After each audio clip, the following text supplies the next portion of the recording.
Olá, meus queridos, bom início de semana para todos vocês, ótima segunda-feira e vamos falar mais de Draft NFL focado, claro, nos times e as necessidades e quais jogadores podem estar de olho e fariam sentido para essas equipes. Antes de mais nada, se inscreva no canal, like no vídeo, assine o Curte Plus para mais conteúdo. Falando em necessidades, já fiz um vídeo sobre o Baltimore Ravens e o que o time pode fazer, alguns jogadores que podem estar de olho, enfim, então dê uma olhada no canal mesmo, tem lá os vídeos exclusivos Curte Plus e você assinando o canal tem acesso a isso, tá bom?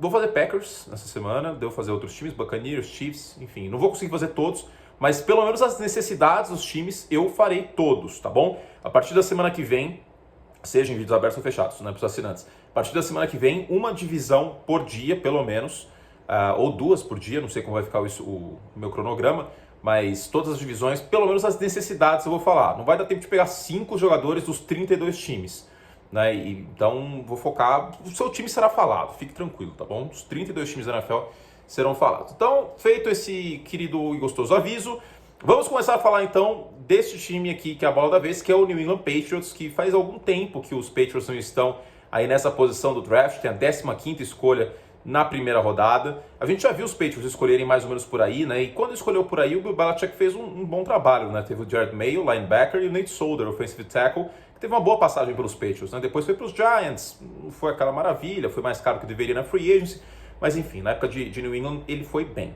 Então, é muito intrigante pensar sobre o draft dos Patriots, porque é um time que pode subir por um quarterback, é um time que pode fazer o trade down, que é descer, acumular escolhas, ou gastar escolhas para subir, ou descer, acumular escolhas. E também é um time que pode ficar paradinho ali na 15, pegando algum wide receiver, né? Porque a verdade é que com o acúmulo de quarterbacks escolhidos no topo do draft, haverá outras posições que vai acabar sobrando alguém. Essa é a verdade.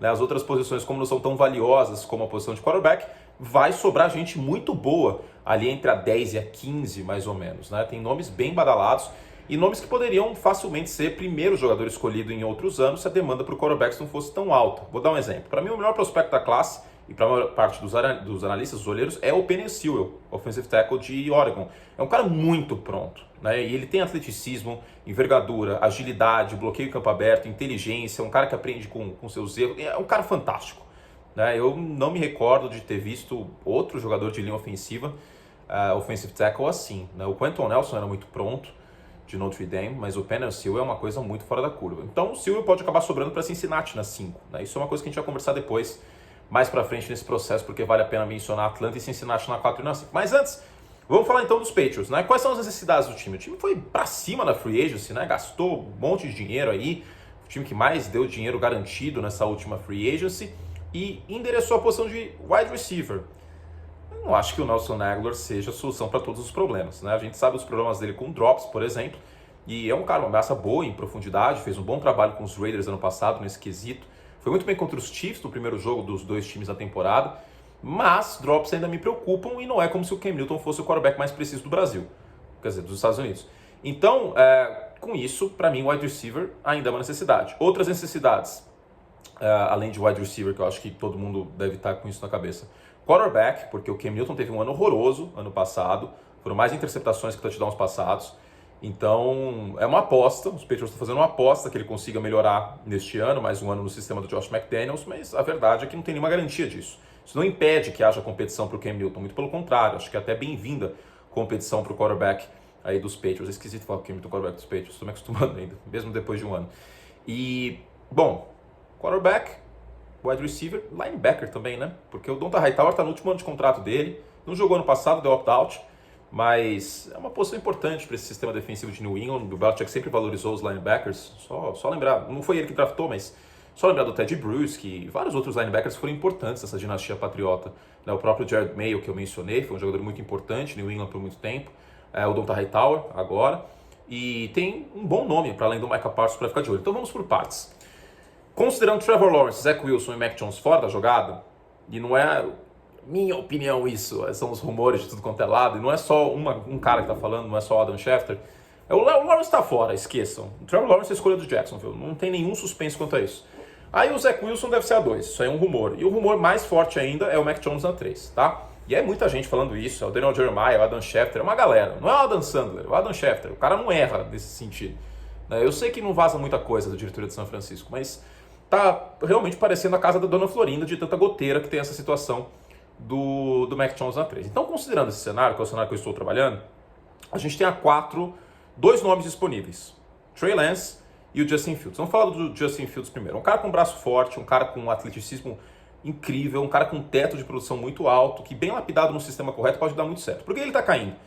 Bom, basicamente ele fez 2 jogos bem ruins ano passado, já mencionei isso, contra a Northwestern e contra a Indiana. E aí teve essa ascensão do meteoro da paixão, que é o Zach Wilson, que foi subindo, subiu. Então o consenso, pelo que eu vejo, é o Justin Fields em terceiro e o Zach Wilson em segundo como prospecto. Para mim, o Justin Fields é mais prospecto, pelo que eu vi dele. Ele é segundo e o Zach Wilson terceiro. Não é o demérito do Zach Wilson. Eu prefiro, questão de gosto subjetivo, o Justin Fields. Draft não é ciência exata, vocês têm uma opinião, eu tenho a minha. Pessoal, se eu sair aqui na rua perguntar, vão ter outra, eu acho. Então é isso, tá? Mas eu prefiro o Justin Fields, eu acho que é um cara que tem um potencial muito bom, tá? Se cair no lugar certo.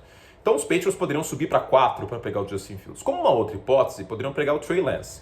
O Trey Lance é um cara cru em alguns aspectos, tá? Ele tem muito potencial atlético, um braço incrível, mas boa parte dos olheiros, boa parte da galera que trabalha intensamente com o draft o ano inteiro, tem algumas dúvidas quanto a ele. O Dan Burglar do The Athletic, por exemplo, sobre a consistência nos passes em profundidade e algumas questões da mecânica de passe dele não ser tão refinado. Então ele precisa de mais trabalho, certo?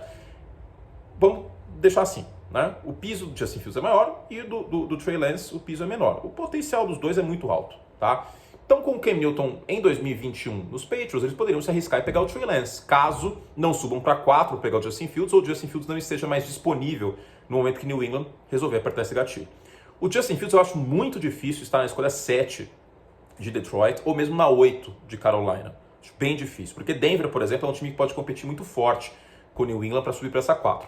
E aí poderia subir ou para 7 ou para 8, respectivamente Detroit e Carolina, para pegar o Trey Lance e aí moldá-lo, mas não seria um cara que começaria jogos, não seria titular, na meu ver, nessa temporada de 2021, certo? Então, 2 jogadores, já falamos. Agora vamos para wide receivers. Tem 2 nomes que eu acho interessante. O Ja'Marr Chase muito provavelmente não vai estar mais disponível na 15, tá? Eu não vejo os Patriots subindo para um wide receiver. Mas quem vai estar disponível, muito provavelmente, é o Jalen Waddle, de Alabama. É um cara que algumas pessoas têm problemas com a altura dele, tem menos de 1,80 m, mas em contrapartida é um cara muito bom em jardas após a recepção, um cara com mãos firmes e é um cara que corre muito bem rotas. Tá? A gente está vendo bastante saindo recebedores assim de Alabama, inclusive. Né? O Jerry Jeudy tinha características similares nessa questão das jardas após a recepção. O Waddle deve estar disponível na 15, então seria um encaixe muito interessante para esse sistema do Bill Belichick e vamos combinar que os Patriots precisam de um wide receiver um pouco mais seguro nessa questão. Agora, uma outra hipótese é se os Patriots descerem no draft, não precisa descer para o final da primeira rodada, porque quando a gente fala descer, muita gente pensa, vai descer para o final da primeira rodada. Talvez não desça tanto, né? Mas é uma classe bem interessante em cornerbacks, então alguém pode acabar subindo para 15, se sobrar alguém ali, pega um cornerback, os Patriots descem um pouquinho e podem pegar um outro nome que é menos badalado que o Devonta Smith, de Jalen Waddle de Alabama, e que o Ja'Marr Chase de LSU. Esse cara é o Rashad Bateman, de Minnesota. O Bateman, ele não tem, assim, boas considerações, assim, de olheiros e tal, quanto a jardas após recepção. Mas é um cara com perfil atlético e de velocidade, correu as 40 jardas em menos de 4,40 segundos. É um cara com perfil de wide receiver número 1, que não tem nos Patriots agora. O Nelson Aguilar, para mim, não é esse perfil, em termos de atleticismo e tudo mais, e o resto dos recebedores também não. Então, pensando em complemento para free agency e em valor, você descendo para pegar um cara que poderia ter um valor até maior, né, se não fosse uma classe tão rica de quarterbacks e com tantos bons wide receivers, pode ser uma boa, tá? E por fim, eu vou ler o nome dele aqui porque é um nome muito complicado, eu sempre erro. Jeremiah Owusu Koramoah. Eu sempre erro o nome dele, eu tenho dificuldade, trava a língua. Owusu Koramoah. Eu acho que pronunciei certo, espero que tenha pronunciado. Linebacker de Notre Dame, um cara muito atlético, que muita gente gosta bastante, né? Tava até conversando com o Davis sobre isso, né? E é um cara que vai precisar, talvez, uma questão de massa muscular e tal, mas tem um atleticismo incrível, é bem versátil, e é uma coisa que encaixa bastante, né, com o sistema dos Patriots, até mencionei alguns outros linebackers aqui, Então, como o Micah Parsons é meio que unânime como principal linebacker, ele pode acabar sobrando para 15. Pode ser uma boa pensando nessa questão do Donta Hightower, que eu falei também. O Hightower é free agent na próxima temporada, tem mais de 30 anos. E os times muitas vezes pensam nisso, né, em draftar, não pela necessidade que está agora, mas por uma necessidade de um ano posterior, para já ir lapidando e fazendo, né, a pipeline funcionar e o time não ficar carente naquela posição, porque já tem alguém pronto para entrar no lugar de algum free agent ou algum jogador que aposenta. Tá bom? Então essas são 5 possibilidades de jogadores que podem ser draftados pelo New England Patriots. Óbvio que tem muitas outras possibilidades. Só para citar o wide receiver, tem um Terrace Marshall, por exemplo, de LSU, pode acabar acabando é ótimo, pode acabar caindo em New England. É muito difícil prever o que o Bill Belichick faz, né? Lembrando sempre. E basicamente, como eu disse, é isso, tá bom? Fizemos só o que podíamos. Um beijo carinhoso para vocês. Para mais conteúdo, tem o vídeo dos Ravens, vou fazer um vídeo dos Packers, esse vai ser aberto, mas outros times também, conteúdo exclusivo dos membros Curti Plus, tá bom? Para mais conteúdo, assine aqui, ó, clique em Join, ou seja membro, sei lá como tá em português. Tchau, gente, beijo e é isso. Beijo, tchau. Gostou, Tom? Ele não gostou.